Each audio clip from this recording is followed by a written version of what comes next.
But now that's some good cream corn that we just got off of 5 cobs. It was easy. It was simple. There it is. Creamy and delicious corn. Hey y'all, it's Tammy with Collard Valley Cooks. We are Southern cooking in Georgia, okay? We cook like our mamas did, and I'm about to show you how to wash, cut, and cream. I do have my favorites, okay? We are going to just brush the silks off of these real quick, and then I'm going to put this down in the sink. When I cream corn, I always do it in the sink. I always put a sheet pan behind the sink so that when it splatters, it can splatter on the back part of the sheet pan instead of all over the place. So the first time I make a very, very small cut. You can tell by how big that corn is on my knife that it's very thin. Okay, Mama always did that. Some people cut them off big, but you want to cut them off small and in several layers so that you can get a better, creamier corn, okay? It just tastes better, it's pretty, and it doesn't look like a bunch of big kernels, you know. I mean, if you wanted big kernel corn, you could open a can of corn because that's what it looks like. Now, this is the second slice. Let me show you how it looks up close. Well, let me grab another one. So once you slice it the second time, I'm fixing to start going really fast, but I kind of want to show y'all this up close. See how thin that is? So what I do is I cut it twice. I rake it off. You can cut it 3 times if you want to, but since I've got y'all on here, I'm just going to cut it twice and rake it. Now, once you go all the way around the cob and you've cut it twice, then you take your knife and you scrape out the starch. Now, this corn that we buy in the store, and most of even the corns that grow today, they really don't have that much cornstarch in them. When I grew up, we had field corn. That's what we grew the animals on the farm. With field corn, it was full of starch, and it was real easy to cream because the corn was so full of starch by itself. It didn't have any sugar at all in it, and I absolutely love field corn. A lot of people didn't even eat their field corn. They thought it was just for the animals, but a lot of Southern farmers grew up on field corn. We ate it. That's what we ate, and that's what we got used to. So this is a corn from the store. It's just a white corn. It is sweet, and it will not have a lot of starch in it. Once I get started on this corn and I show you how it starts frying up in the skillet, you're going to see it's not going to have a lot of starch, so we're probably going to add a little cornstarch and milk to it. Now, I'm going to go ahead and add just a little bit of water to it. While it's in this bowl, we're going to add water till it's about right up to the top of the corn, and then we're going to take it over there, and we're going to put it in our skillet, and we're going to start making our corn. Okay. Now, this is my copper skillet. I decided we're going to put our corn in here on high.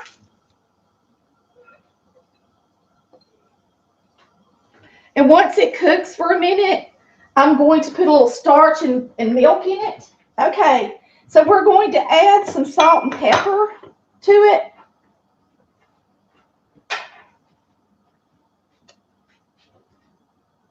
I probably just put in a good half teaspoon of pepper because I like it. You don't have to put in that much. You can use a quarter if you want to.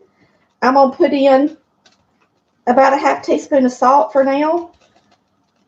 I'm going to get out some margarine. I don't have any butter. I'm out. So we're going to put some margarine in it and make it good.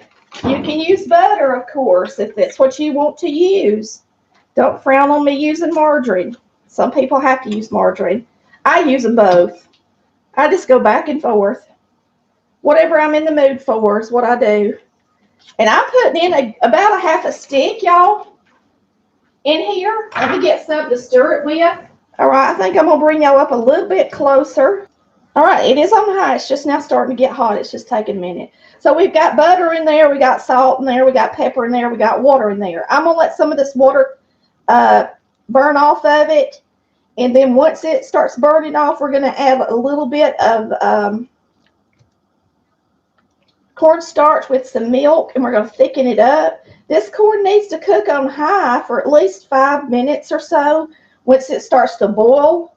And it's starting to boil around the edges. We're going to take some cornstarch, and I'm going to use about 2 tablespoons of cornstarch.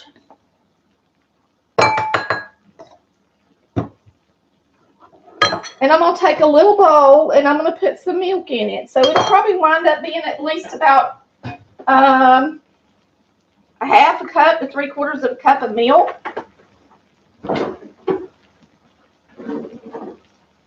It needs to be cold so that it mixes in there well. This cornstarch, and put it in this milk. It's boiling good. And I'm going to whisk it together good so we don't have lumpy corn. We want cream corn, not lumpy corn. Now, with cornstarch, just like with flour, it blends well and disintegrates a lot easier if you have it in something cold than if you put it in something hot. You put it in something hot and it just wants to clump up. You put it in something cold and it blends well, okay? See, that's good and blended. It's nice and foamy on the top. I know I've got it good and stirred up. So I am from Collard Valley, Georgia. It is in Polk County. The city's name is Cedartown. I grew up in Collard Valley on a farm. We didn't farm a lot of food. We mostly had cattle, horses. When I was young, we had pigs, hundreds and hundreds of pigs. We did grow corn to feed the cows. We grew sugar cane at one time so that they would have what they call, I believe it's called old sorghum. You know, they put it in the tanks and the cows lick it off off the wheels. And I can remember being a kid, being out in the pasture and wanting something sweet and making the mistake of trying to eat some of that sorghum out of the cow's tank. And let me tell you, it wasn't very good. But that's kind of like what we did growing up. I'm going to add my starchy milk so that we can start to thicken this. Now, some people don't add the starch and they just fry the corn with butter and they serve it up that way. And some people add the starch and make it creamy. It's totally up to you. To me, real cream corn would be creamy. I've got another video on YouTube of me showing you how to shuck corn and do this, but I don't really put in the creamy part. All I do is fry it in some butter. So there's a difference in fried corn and cream corn. Make sure before you serve it, it's got enough salt in it. You always taste and make sure something's got enough salt in it before you put it on somebody's plate. But now that's some good cream corn that we just got off of 5 cobs. It was easy. It was simple. But I'm going to tell you, the key to creaming it is having a very sharp knife. If you don't have a knife sharpener, let me suggest you buy one. I have a favorite. It's called a SOG, S-O-G. It's on my website under my kitchen. But now I use a serrated knife just because it is part of my Cutco knife set, and it's shelf quality, so it's razor sharp. And buddy, if you got a razor sharp knife, you can cream up corn so fast. But y'all, I can remember when I was a kid, when we were growing up, Granny would get in the kitchen and all her daughter-in-laws would get in there with her, and we would all be doing everything together. So we would cut off the corn, and somebody would shuck it, and somebody would silk it, and we'd have 2 or 3 cutting it. And that's how we put up stuff. And even when we had bees, that's what we did. We would, it was a bunch of us in the kitchen, and we worked together, and we shared. We shared our labor and we shared our food growing up. So let me show you how pretty this looks in the bowl.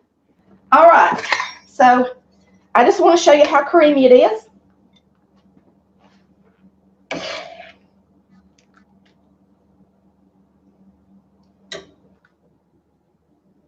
There it is, creamy and delicious corn. Thanks for watching Color Valley Cooks, where we cook like our mamas did, where you can learn how to cook like your mama did, or your granny did, or your granddaddy did, whoever was the cook in the Southern family.